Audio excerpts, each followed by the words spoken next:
हाय traders, चलिए समझते हैं बॉम्बे स्टॉक एक्सचेंज बीएससी क्या है, किस तरीके से काम करता है, कब स्थापित हुआ और इसके मेन काम क्या है और किस तरीके से आप इसे समझ सकते हैं। देखिए, बीएससी का फुल फॉर्म है बॉम्बे स्टॉक एक्सचेंज।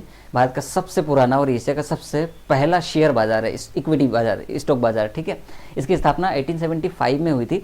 अब 1875 इसको समझिए कि 1857 में जो लड़ाई हुई थी रानी लक्ष्मीबाई की, या स्वतंत्रता आंदोलन हुआ था, तब बस उसके 15-20 साल बाद ही ये शुरू हो गया। बताओ, ठीक है।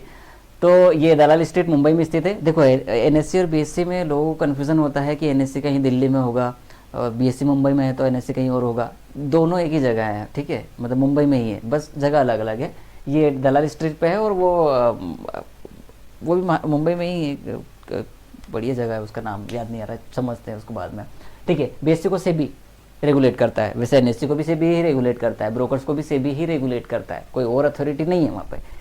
ओके, यहाँ share, bond, derivative, ETF, mutual fund आदि का लेन देन होता है। जिस तरीके से मैंने एनएससी में समझा था कि वहाँ भी शेयर्स को आप खरीद बेच सकते हैं, लिस्टेड कंपनीज को आप खरीद बेच सकते हैं, लिस्टेड सिक्योरिटीज़ कुछ भी हो सकती है, गवर्नमेंट बॉन्ड हो सकता है, कॉर्पोरेट बॉन्ड हो सकता है, ठीक है, डेरिवेटिव हो सकते हैं, फ्यूचर ऑप्शन। अब तो बीएससी ने भी फ्यूचर ऑप्शन लॉन्च कर दिए अपने, उसमें भी ट्रेड हो रहा है। Exchange traded funds, mutual funds. इसका प्रमुख इंडेक्स सेंसेक्स है, जिसमें 30 दो देश की 30 सबसे बड़ी कंपनियां हैं। एनएससी में क्या है, नेशनल स्टॉक एक्सचेंज में उसका जो मेन इंडेक्स है वह निफ्टी 50, मतलब 50 सबसे बड़ी कंपनियां देश की।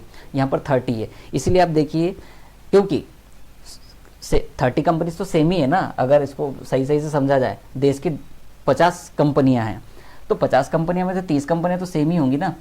इसकी 30 कंपनियां और इसकी 30 कंपनियां तो सेम ही होगी।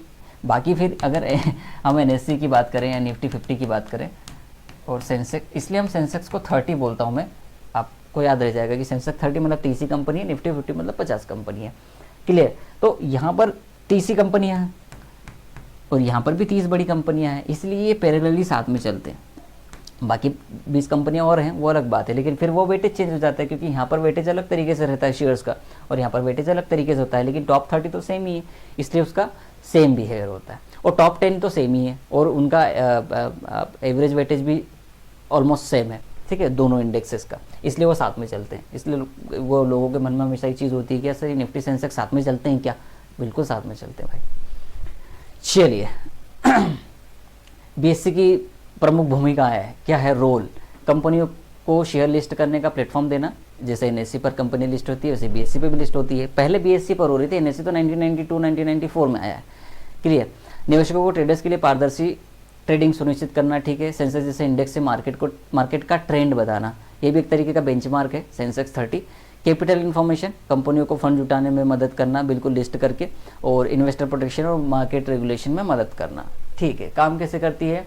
बेसिक का काम भी लगभग एनएससी जैसा ही है जो हमने लास्ट टाइम बात की थी। फर्क सिर्फ इतना है कि तकनीक, संरचना और पूरा प्रोसेस इस तरीके से है कि कंपनी का शेयर लिस्ट होना, निवेशकों का ऑर्डर लगना, ये तो देखो ये सब से ऑर्डर मैचिंग, बस थोड़े से सिस्टम अलग हो सकते हैं लेकिन काम सेम ही है। डिमांड और सप्लाई के आधार पर शेयर का दाम तय होता है, जिसको हम प्राइस डिस्कवरी कहते हैं। डिमांड सप्लाई नहीं समझ में आती तो मांग और आपूर्ति, कि उस शेयर को कितने लोग किस कीमत पर मांग रहे हैं, बेचने वाला किस कीमत पर दे रहा है, उस हिसाब से एक प्राइस सेटल होता है। उसी को हम प्राइस सेटलमेंट कहते हैं या प्राइस डिस्कवरी कहते हैं, ठीक है। क्लियरिंग सेटलमेंट आप समझते हैं, लेकिन इसकी कंपनी अलग है, सेटलमेंट की क्लियरिंग कॉर्पोरेशन इसकी अलग है और एनएससी की अलग है। इसका नाम ये है बीसीसीएल, क्या ना, आईसीसीएल है, इंडियन क्लियरिंग कॉर्पोरेशन लिमिटेड, ये इसकी क्लियरिंग कॉर्पोरेशन है। खरीदार को शेयर मिले, विक्रेता को पैसा मिला, सेटलमेंट T+1 होता है, सर्विलेंस सिस्टम होता है। बीएससी में कड़ी निगरानी तंत्र, इसको हम सर्विलेंस सिस्टम कहते हैं, ताकि मार्केट में कोई धोखाधड़ी, हेरा फेरी ना हो। इसको समझिए, ये थोड़ी सी चीज़ अच्छी है, इसको समझाना थोड़ा सा। सर्विलेंस सिस्टम, देखो सर्विलेंस का मतलब होता है निगरानी, इसको मैं स्पेलिंग आप देख लेना, ठीक है। अगर कोई कंपनी या कोई शेयर, मान लीजिए शेयर है 100 रुपये का, ये लगातार 104, अगले दिन 108, 120, 125, मतलब थोड़ा सा ना कि कुछ तो गड़बड़ है दया टाइप में, वैसे शेयर भाग रहा है, जबकि कंपनी में ऐसा कुछ है भी नहीं। ना ही कंपनी में कोई इस तरीके की कोई न्यूज़ है, ना ही कंपनी कोई अच्छा बिजनेस कर रही है जहाँ पर शेयर्स में इन्वेस्टर पागल हो जाए। तो इस तरह ये मान लीजिए कि शेयर्स में मैनिपुलेशन हो रहा है ना, इसको हम बोलते हैं पंप कर रहे हैं शेयर्स को, पंपिंग हो रही है शेयर में। तो बीएससी क्या करता है, ऐसे शेयरों को शॉर्ट लिस्ट करता है, उनका एक है एल्गोरिदम या सॉफ्टवेयर जो भी।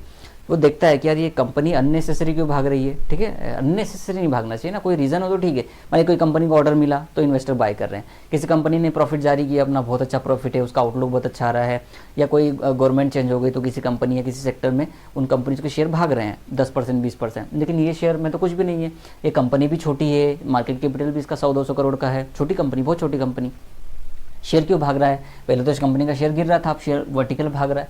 तो इस तरीके से वहाँ पर एक उनका लगा होता है सिस्टम, सर्विलेंस, वो देख लेता है कि भाई ये कंपनी ये उल्टा सीधा चल रही है इसमें, या गिर भी सकती है कंपनी, तो फिर वहाँ पर जाकर वो कंपनी को बिल्कुल एक, इसमें बहुत सारी कैटेगरीज होती हैं, जैसे ASM है, फिर GSM है, additional surveillance major, graded surveillance major, फिर इसमें भी लेवल 1 2 3 4 इस तरीके से लेवल्स होते हैं। तो वो कंपनी पर लेवल्स लगा देते हैं और उनका सर्किट लिमिट घटा देते हैं, उसमें 100% मार्जिन, बहुत सारी हैं, हम ASM GSM पढ़ेंगे कभी तो समझ में आएगा।